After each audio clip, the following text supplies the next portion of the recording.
صحیح بخاری شریف کی روایت ہے، حضرت عبداللہ بن مسعود رضی اللہ تعالیٰ عنہ سے مروی ہے، میرے آقا صلی اللہ علیہ وآلہ وسلم نے ارشاد فرمایا صحابہ بتاؤ ایکم مال وارثہ احب الیہ من مالہ، فرمایا تم میں سے کون ہے کہ جس کو اپنے مال سے زیادہ اپنے وارث کا مال محبوب ہو؟ ہے کوئی بندہ تم میں سے کہ جسے اپنے مال سے زیادہ وارث کا مال محبوب ہو؟ قالوا یا رسول اللہ صلی اللہ علیہ وسلم ما منا احد الا مالہ احب الیہ من مال وارثہ، صحابہ کرام نے عرض کی یا رسول اللہ صلی اللہ علیہ وسلم ہم میں کوئی بھی نہیں ہے کہ جس کو اپنے مال سے زیادہ وارث کا مال محبوب ہو۔ ہر بندہ یہی چاہتا ہے کہ مجھے میرا مال زیادہ پیارا ہے، وارث کا مال تو اتنا پیارا نہیں۔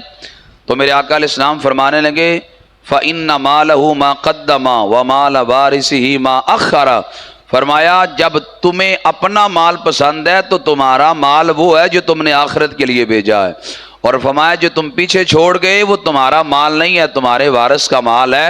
فرمایا ہر بندے کو اپنا مال زیادہ محبوب ہے، تمہارا وہ مال نہیں ہے جو تم نے بینکوں میں رکھ دیا یا پیچھے چھوڑ کے تو دنیا سے چلے گئے، تمہارا مال وہ ہے جو آخرت کے لیے تم ذخیرہ کر کے چلے گئے۔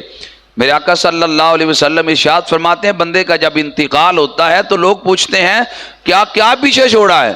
فرمایا لیکن فرشتے پوچھتے ہیں آگے کیا اس نے بھیجا ہے؟ اصل مال تو بندے کا وہ ہے جو اس نے آخرت کے لیے بھیج دیا۔ آج ہم اتنی پستی میں ڈوب گئے، آج ہمارا حال یہاں تک آن پہنچا، 1000 روپے کا نوٹ اپنی ذات کے لیے کم ہے، دین کے لیے بہت زیادہ ہے۔ 1000 روپے کا نوٹ شاپنگ کے لیے بڑا کم ہے لیکن دین کے لیے بڑا زیادہ ہے۔ 1000 کا نوٹ اپنی اولاد کے لیے کم ہے لیکن دین کے لیے بہت زیادہ ہے۔ یاد رکھنا دوائی لے آجے بیماری نہ جاوے، دیداری بنا جے انتظاری نہ جاوے، حافظ اس دولت نو اگ نہ لائیے جڑی سونے دے نہ تو واری نہ جاوے۔ بات میری ذات کی آئے تو بڑے پیسے بھی کم ہیں، باری دین کی آئے تو ہمارے پاس 200 روپیہ بھی نہ نکلے۔ آج میں اکثر جگہ پہ جاتا ہوں، لوگ مجھے شکوہ کرتے ہیں اور کہتے ہیں حضرت مسجد کا نظام ہی بڑی مشکل طریقے سے چلتا ہے، پورے محلے کو 200 یا 300 روپیہ لینا ہوتا ہے اور وہی 10 چکر لگا کر ٹال مٹول کر کے اور کوئی دیتا ہے کوئی نہیں دیتا۔ وہ بندہ جسے 200 روپیہ دین کے لیے دینا مشکل ہے، 300 روپے ایک ماہ کے بعد دین کے لیے دینا مشکل ہے، تو مجھے بتائیے گا کیا وہ بندہ اپنی ذات پہ کوئی پیسہ نہیں لگا رہا؟ کیا وہ بندہ اپنے جوتے کپڑے پہ کوئی پیسہ نہیں لگا رہا؟ اپنے بچوں کے معاملات پہ کوئی پیسہ خرچ نہیں کر رہا؟ باری ذات کی ہے تو سارا کچھ کرنا جانتا ہے، باری دین کی ہے تو 200-300 دینا بھی اس کے لیے مشکل ہے۔ تو میرے آقا علیہ السلام فرماتے ہیں جو بن چھوڑ گئے وہ تمہارا نہیں ہے، وہ وارثوں کا ہے۔ فرمایا تمہارا وہ ہے جو تم نے اپنے ہاتھ سے اللہ کی راہ میں خیرات کر دیا۔ میرے آقا علیہ السلام نے غربت دور کرنے کا نسخہ دیا ہے کہ غربت دور کرنا چاہتے ہو تو یہ کام کرو۔ ہر بندہ چاہتا غربت دور ہو جائے، ہر بندہ چاہتا میں مالدار ہو جاؤں۔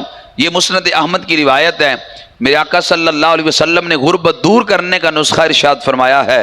حضرت عبداللہ بن مسعود سے ہی مروی ہے، میرے آقا صلی اللہ علیہ وآلہ وسلم کا ارشاد گرامی، یہ ارشاد گرامی حضرت ابو ہریرہ رضی اللہ تعالی عنہ سے ہے۔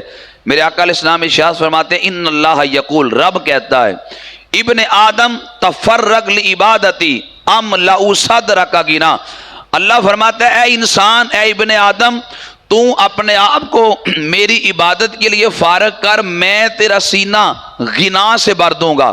اور فرمایا وَأَسُدَّ فَقْرَكَ، فرمایا تو اپنے آپ کو میری عبادت کے لیے فارغ کر، فرمایا میں تجھ سے غربت کو دور فرما دوں گا۔ فرمایا اپنے آپ کو عبادت کے لیے فارغ کرنے کا مطلب یہ ہے کہ اپنے دل کے اندر میری عبادت کا پیار پیدا کر، محبت پیدا کر، عبادت کیا کر۔ فرمایا جب تو میری عبادت کرے گا تو میں غربت اسے دور کر دوں گا۔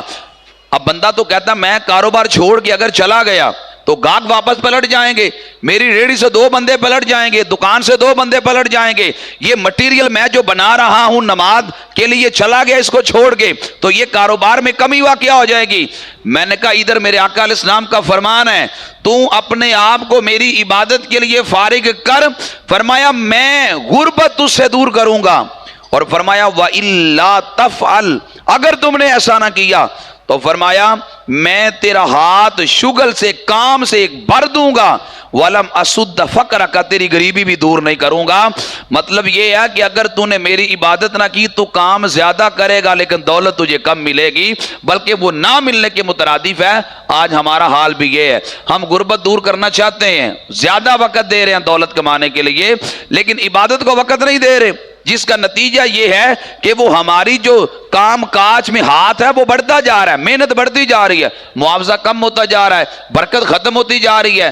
فرمایا اگر غربت دور کرنی ہے تو اپنے آپ کو عبادت کے لیے فارغ کرو، عبادت کے لیے وقت دو، تم عبادت کے لیے وقت نکالو گے، فرمایا کام تھوڑا بھی کرو گے اللہ خیر ڈال دے گا، اللہ اس میں برکت ڈال دے گا۔ میرے آقا صلی اللہ علیہ وسلم کا یہ ارشاد گرامی، ایک شخص نبی پاک علیہ السلام کی بارگاہ میں آیا، وہ آ کے اس نے عرض کی یا رسول اللہ صلی اللہ علیہ وسلم دلنی علی عمل، مجھے کوئی ایسا کام بتائیں اذا انا عملتہ، جب میں کروں احبنی اللہ و احبنی الناس، رب بھی مجھ سے پیار کرے لوگ بھی مجھ سے پیار کریں۔ آقا کو ایسا نسخہ مجھے بتا دیں میں وہ کام کر لوں رب بھی مجھ سے پیار کرے بندے بھی مجھ سے پیار کریں۔ میرے آقا علیہ السلام نے فرمایا ازہد فی الدنیا یحبک اللہ، فرمایا دنیا سے بے نیاز ہو جا رب تم سے پیار کرے گا، وَازْهَدْ فِي مَا عِنْدَ النَّاسِ يُحِبُّكَ النَّاسِ، فرمایا جو لوگوں کے ہاتھوں میں اس سے بے نیاز ہوگا لوگ بھی تجھ سے پیار کریں گے۔ فرمایا کہ اگر تم بے نیاز ہو جاؤ دنیا سے بے رغبت ہو جاؤ، دنیا سے بے رغبت ہونے کا مطلب یہ ہے کاروبار کرو حلال کماؤ دنیا کو وقت دو، لیکن یہاں دل کے اندر دنیا کو نہ بٹھا لو۔ فرمایا جب دنیا دل میں نہیں ہوگی تو ارشاد فرمایا گیا پھر رب تم سے پیار کرے گا، اور جو لوگوں کے ہاتھوں میں بے نیاز ہو جاؤ لالچ کرنا چھوڑ دو، فرمایا لوگ بھی تم سے پیار کریں گے۔ یہ لوگوں کے دلوں میں محبت پیدا کرنے کا نسخہ ہے، اور فرمایا رب بھی تم سے اس عمل کے ذریعے پیار کرے گا۔ انسان اگر دولت کے چکر سے نکلے، آپ دیکھیں دنیا پہ بندہ آیا تھا ننگے بدن آیا تھا، جب جانا ہے تو پھر بندے کو نہ جانے اپنے مال کا کفن بھی نصیب ہونا ہے کہ نہیں، اور پھر بھی وہ دنیا کے لیے کتنی جدوجہد کرتا ہے، خالی ہاتھ دنیا سے جانا ہے، کوئی شے ساتھ لے کے نہیں جانا۔ سکندر کے حوصلے بھی عالی تھے، جب گیا دنیا سے تو دونوں ہاتھ خالی تھے۔ 2 گز کفن کی خاطر ایمان کا سودا نہیں کرنا، اپنی آخرت کو سنوارنا ہے برباد نہیں کرنا۔ صاحب اتنا تو لان لاٹ ہے، یقین اور دعوے کے ساتھ کوئی نہیں کہہ سکتا مجھے میرے مال کا کفن نصیب ہوگا۔ یہ دنیا داری ہے، یہ سارا کچھ ادھر ہی رہ جانا ہے۔ لوگ تو جاتے وقت تن کے کپڑے بھی اتار لیتے ہیں، کوئی شے ساتھ نہیں جاتی۔ آج تم نے اللہ کی رضا کے لیے کسی کو دیا اور بائیں ہاتھ کو خبر بھی نہ ملی، یہ جو اللہ کی رضا کے لیے دیا اللہ کی رضا کے لیے۔ ملا علی قاری نے مرکات کے اندر عبداللہ بن عباس ایک روایت لے کے آئے، آپ فرماتے ہیں کہ جو ریاکار ہے وہ مرے بعد بھی ریا نہیں چھوڑتا، یعنی جو ریا کرنے والا ہے وہ مر بھی جائے ریاکاری پھر بھی نہیں چھوڑتا۔ لوگوں نے حضرت عبداللہ بن عباس سے پوچھا حضور بندہ تو مر گیا ہے، مرنے کے بعد بھی ریاکاری کو نہیں چھوڑ رہا، وہ کیسے؟ عبداللہ بن عباس فرمانے لگے وہ جو ریاکار ہے وہ مرتے وقت بھی یہی دل میں سوچتا ہے کہ یار کو ایسا کام کر جاؤں کہ میرے مرنے کے بعد جنازے میں لوگ زیادہ ہیں۔ فرمایا یہ ایسا ریا ہے کہ جو بندہ مر کے بھی نہیں چھوڑتا۔ زندگی کے اندر تسنو بناوٹ دنیا داری کے لیے کام نہ کرے، جب بھی کام کرے عرشوں کے مالک کی رضا کے لیے کرے۔ کبھی کسی کے جنازے میں اس لیے نہ جائیں کہ میں کسی کے جنازے میں جاؤں گا تو کوئی میرے جنازے میں آئے گا، مت جائیں کبھی بھی اس جنازے میں، بلکہ یوں جایا کرے کہ یار میں کسی کے جنازے میں جاؤں گا رب کی رضا کے لیے، کل کو میرے بھی جنازے میں کوئی آئے گا رب کی رضا کے لیے۔ آپ جب اچھی چیز کو بوئیں گے تو اچھا کاٹیں گے۔ زندگی میں جب بھی کام کرے تو اللہ کی رضا کے لیے کرے۔ چل بلیا چل اوتھے وسیے جتھے وستے نہیں سارے انے، نہ کوئی دیری ذات پچھانے نہ کوئی تینو مننے۔ جب انسان لوگوں سے دور ہو کے اللہ کی رضا کے لیے کام کرتا ہے، وہ کام تھوڑا بھی ہو میرا رب اس میں خیر ڈال دیتا ہے۔ اللہ مجھے بھی اور آپ کو بھی اپنی نیت کو خالص کر کے رضا الہی کے لیے کام کرنے کی توفیق عطا فرمائے۔ وما علی الا البلاغ۔